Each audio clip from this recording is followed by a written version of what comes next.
ሰላም ጤና ይስጥልኝ አድማጭ ተመልካቾቻችን፣ የዕለቱን ዋና ዋና ጉዳዮች ይዘንላችሁ መጥተናል። አብራችሁን ቆዩ። በምስራቅ ኢትዮጵያ የሽብር ተግባር ለመፈጸም ሲንቀሳቀስ በነበረው አሸባሪው ሸኔ ላይ እርምጃ ተወሰደ። በምስራቅ ኢትዮጵያ የተወሰኑ አካባቢዎች የሽብር ተግባር ለመፈጸም ሲንቀሳቀስ በነበረው አሸባሪው ሸኔ ላይ እርምጃ መወሰዱን በሀገር መከላከያ ሰራዊት የምስራቅ እዝ አስታወቀ። በሀገር መከላከያ ሰራዊት የምስራቅ እዝ መሐንዲስ መምሪያ ኃላፊ ኮሎኔል ተፈሪ አሊ አሸባሪው ሸኔ በድሬዳዋና አካባቢው የሽብር ተግባር ለመፈጸም ሙከራ ማድረጉ በማስታወስ ለኢዜአ ገልጸዋል።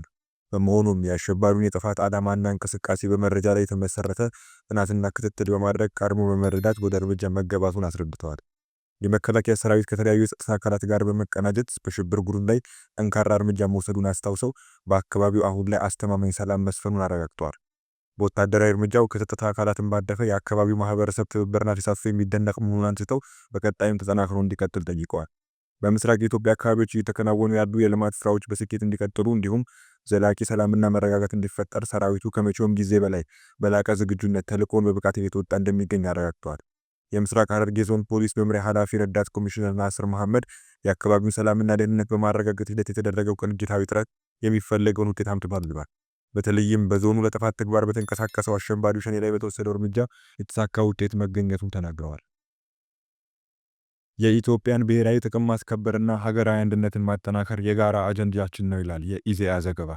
የኢትዮጵያን ብሔራዊ ጥቅም ማስከበርና ሀገራዊ አንድነትን ማጠናከር የጋራ አጀንዳቸው መሆኑን የተለያዩ ተፎካካሪ የፖለቲካ ፓርቲዎች ገለጹ። ኢትዮጵያ በሰላማዊ መንገድ የባህር በር ባለቤትነት መብቷ እንዲከበር የድርሻቸውን እንደሚወጡም ተናግረዋል። ብሔራዊ ጥቅምን ማስከበር የሀገር ህልውናና ደህንነት፣ የግዛት አንድነትና ሉዓላዊነትን ለማረጋገጥ ዜጎች በጋራ የሚያራምዱት አቋም ነው። ተለዋዋጭ በሆነው ዓለማዊ ሁኔታ ብሔራዊ ጥቅምን አስጠብቆ ለማቆየት የህዝቡ አንድነትና በጋራ መቆም ወሳኝ መሆኑም ይነሳል። ከኢትዮጵያ ዜና አገልግሎት ጋር ቆይታ ያደረጉ ተፎካካሪ የፖለቲካ ፓርቲዎች በኢትዮጵያ ብሔራዊ ጥቅምና ሀገራዊ አንድነት መጠናከር ላይ ያለምንም ልዩነት በጋራ እንደሚቆሙ አረጋግጠዋል። የህብር ኢትዮጵያ ዲሞክራሲያዊ ፓርቲ ምክትል ሊቀመንበር አበራ በቀለ ሰላማዊ የፖለቲካ ትግል የሀገርን ብሔራዊ ጥቅም ከማስከበር ይጀምራል ብለዋል። አንድ ተፎካካሪ ፖለቲካ ፓርቲ በመንግስት ፖሊሲዎችና አሰራሮች ላይ ልዩነቶች እንደሚኖሩ አመልክተው በሀገር ብሔራዊ ጥቅም መከበር ላይ ልዩነት ሊኖረን አይችልም ነው ያሉት። ከታሪካዊ ጠላቶች ጋር በማበር የኢትዮጵያን ጥቅም አሳልፎ ሊሰጥ የሚችል ማንኛውም ግለሰብ ወይም ቡድን እንደ ፓርቲ እንታገላለን ሲሉም ገልጸዋል። የቦሮ ዴሞክራሲያዊ ፓርቲ የውጭና ዓለም አቀፍ ግንኙነት ዘርፍ ኃላፊ ዶክተር መብራቱ አለሙ ብሔራዊ ጥቅምን ማስከበር ሀገራዊ አንድነትና ሀብታዊ ልማት በማረጋገጥ ነው ይላል። የሀገር አንድነትን በሚያጠናክሩና ከሌሎች ሀገራት ጋር ያለው ግንኙነት በጋራ ተጠቃሚነት ላይ የተመሰረተ እንዲሆን ፓርቲያቸው አማራጮችን ይዞ እየሰራ መሆኑን ተናግረዋል። የትግራይ ዴሞክራሲያዊ ፓርቲ ወይም ትዴፓ የፖለቲካ ዘርፍ ከፍተኛ አማካሪ ተሻለ ንጉሴ በበኩላቸው ብሔራዊ ጥቅምን ማስከበር ከሀገር ፍቅርና ክብር ጋር የተቆራኘ ነው ብለዋል። ለዚህ ደግሞ ትልቁ ማሳያ ተፎካካሪ የፖለቲካ ፓርቲዎች በህዳሴ ግድብ ላይ የነበራቸው ተሳትፎና ድጋፍ መሆኑን በመግለጽ ተፎካካሪ ፓርቲዎቹ የባህር በር ባለቤትነት ጉዳይ ብሔራዊ ጥቅምን ማረጋገጥ መሆኑን አንስተው ኢትዮጵያ በሰጥቶ መቀበል መርህ የባህር በር ባለቤትነት መብቷ እንዲከበር የድርሻቸውን እንዲወጡ አረጋግጠዋል። የህብር ኢትዮጵያ ዲሞክራሲያዊ ፓርቲ ምክትል ሊቀመንበር አበራ በቀለ ኢትዮጵያ ኢፍትሐዊ በሆነ መንገድ የባህር በር እንድታጣ መደረጉን ያስታውሳሉ። ኢትዮጵያ የባህር በር እንዲኖራት ማድረግ በብሔራዊ ጥቅም ማስጠበቅ መሆኑን ጠቅሰው በዚህ ጉዳይ ላይ ፓርቲያቸው ድጋፉን አጠናክሮ ይቀጥላል ብለዋል። የቦሮ ዴሞክራሲያዊ ፓርቲ የውጭና ዓለም አቀፍ ግንኙነት ዘርፍ ኃላፊ ዶክተር መብራቱ አለሙ በበኩላቸው ኢትዮጵያ በጥቂት የፖለቲካ ቡድኖች የተነጠቀችው የባህር በር አሁን ላይ ዋጋ እያስከፈላት መሆኑ ቁጭትን ይፈጥራል ነው ያሉት። ኢትዮጵያ ለወደብ ኪራይ በየዓመቱ የምታወጣው ወጪ ምርታማነትን በማሳደግ የሀገሪቱን ብልጽግና እውን ለማድረግ ተጨማሪ አቅም ይሆን ነበር ሲሉም ገልጸዋል። ፓርቲያቸው ኢትዮጵያ የባህር በር ባለቤትነትን ለማረጋገጥ የጀመረችውን ጥረት እንዲሳካ ድጋፍ ያደርጋለን ብለዋል። የዘንድሮ የብሔሮች ብሔረሰቦችና ህዝቦች ቀን ህብረ ብሔራዊ አንድነትን በሚያጠናክር መልኩ ይከበራል ተባለ። 20ኛው የብሔሮች ብሔረሰቦችና ህዝቦች ቀን የኢትዮጵያን ህብረ ብሔራዊ አንድነት በሚያጠናክር መልኩ እንደሚከበር የፌዴሬሽን ምክር ቤት አስታወቀ። በፌዴሬሽን ምክር ቤት የመንግስታት ግንኙነት የዲሞክራሲያዊ አንድነትና የህገ መንግስት አስተምሮ ቋሚ ኮሚቴ ጸሐፊ ባንቺርጋ መለሰ 20ኛውን የብሔሮች ብሔረሰቦችና ህዝቦች ቀን አከባበር አስመልክተው ለመገናኛ ብዙሃን ማብራሪያ ሰጥተዋል። 20ኛውን የብሔሮች ብሔረሰቦችና ህዝቦች ቀን ዲሞክራሲያዊ መግባባት ለህብረ ብሔራዊ አንድነት በሚል መሪ ሀሳብ በፌዴሬሽን ምክር ቤት አስተባባሪነት በማዕከላዊ ኢትዮጵያ ክልል ሆሳዕና ከተማ ይከበራል። ጸሐፊዋ በሰጡት ማብራሪያ ባለፉት ዓመታት የተከበሩት በዓላት ማህበራዊ፣ ኢኮኖሚያዊና ፖለቲካዊ ትሩፋቶች ማስገኘታቸውን ገልጸዋል። 20ኛው የብሔሮች ብሔረሰቦችና ህዝቦች ቀን የኢትዮጵያን ህብረ ብሔራዊ አንድነት በሚያጠናክሩ ተግባራት እንደሚከበርም አንስተዋል። በቀኑ ሀገራዊ መግባባት እንዲፈጠር፣ ህብረ ብሔራዊነት እንዲጎለብትና ፌዴራላዊ አስተሳሰብና እሴቶችን የሚያሳድጉ ስራዎች እንደሚከናወኑም አመላክተዋል። በዓሉ ከህዳር 1 ጀምሮ በሁሉም ክልሎች፣ ከተማ አስተዳደሮች፣ የትምህርት ተቋማት እንዲሁም በኢትዮጵያ ኤምባሲዎች ሲከበር ቆይቶ ማጠቃለያው በማዕከላዊ ኢትዮጵያ ክልል ሆሳዕና ከተማ ይሆናል ያሉት። በዚህም ህዳር 25 የወንድማማችነት ቀን በሚል የሚከበር ሲሆን ዕለቱ አብሮነትን የሚያጎለብቱ ስራዎች ይከናወናሉ ብለዋል። ህዳር 26 የአብሮነት ቀን በሚል የሚከበር ሲሆን የብሔር ብሔረሰቦች ልዑካን ሆሳዕና የሚገቡበት ቀን መሆኑን ተናግረዋል።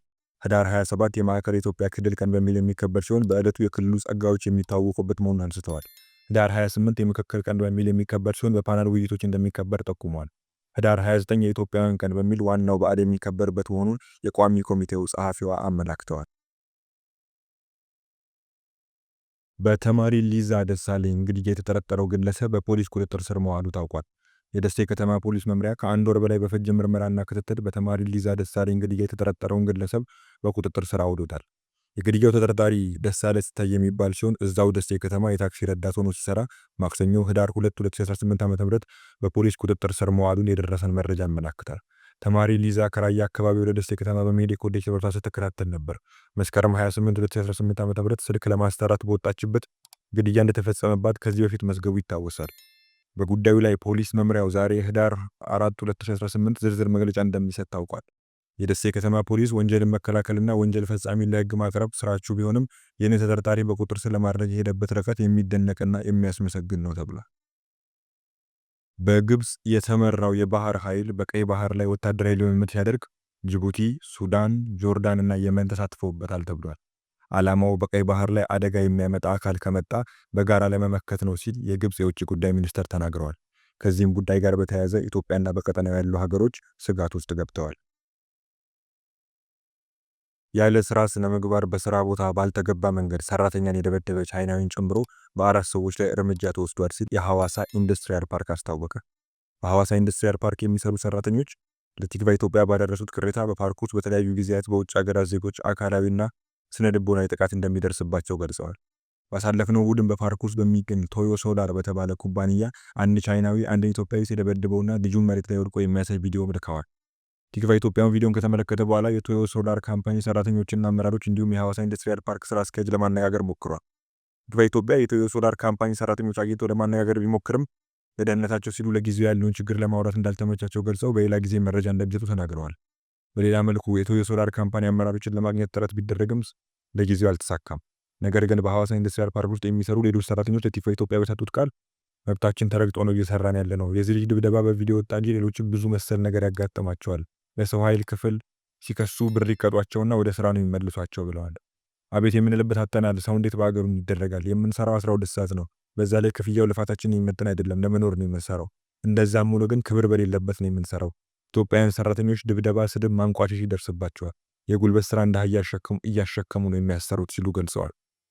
ቲክቫህ ኢትዮጵያ በኢትዮጵያ ኢንዱስትሪ ፓርኮች ልማት ኮርፖሬሽን የሐዋሳ ልዩ ኢኮኖሚ ዞን ስራ አስኪያጅ አቶ ማቴዎስ አሸናፊን አግኝቶ አነጋግሯል። አቶ ማቴዎስ በፓርኩ የሚገኘው ቶዮ ሶላር ኩባንያ ውስጥ ተቀጥሮ የሚሰራ ኢትዮጵያዊ ሙያተኛና የውጭ ሀገር ወይም ቻይናዊ ዜግነት ባለው ሱፐርቫይዘር መካከል በስራ ቦታቸው ላይ በተፈጠረ አለመግባባት የተስተዋለው ጠብና ድብድብ ፍጹም ከስራ መርህ ውጭ የሆነና የፓርኩን መተዳደሪያ ደንብ የሚጻረር ነው፣ የሚወገዝም ተግባር ነው ብለዋል።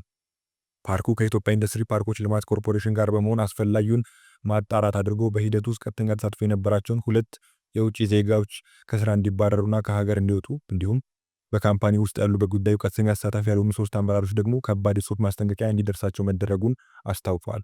ከዚህ ባለፈ ካምፓኒው ጉዳዩ በቪዲዮ ከተላለፈው በዘለለ በሰራተኛውና በቅርብ አለቃው መካከል ለተስተዋለው ግጭት መነሻ የነበሩ ምክንያቶችን በመዘርዘር ሁለቱም የተጋጩበትን መንገድ ኢትዮጵያዊም የነበረው ጥፋቶች በመዘርዘር ከስራ እንዲባረር ወስኖ የነበረ ሲሆን ፓርኩ ባስቀመጠው አቅጣጫ መሰረት ወደ ስራ እንዲመለስ መወሰኑን ተናግረዋል። ከጉዳዩ ጋር በተያያዘ በማህበራዊ ሚዲያዎች የሚዘዋወሩ መረጃዎች መበራከታቸውን በመግለጽ ልጁ ሞቷል፣ አጥንቱ ተሰብሯል የሚሉና መሰል መረጃዎች የተሳሳቱ መሆናቸውን ገልጸዋል። ልጁ ሕክምና ተደርጎለት በመልካም ጤንነት ላይ ይገኛል ሲሉም አክለዋል።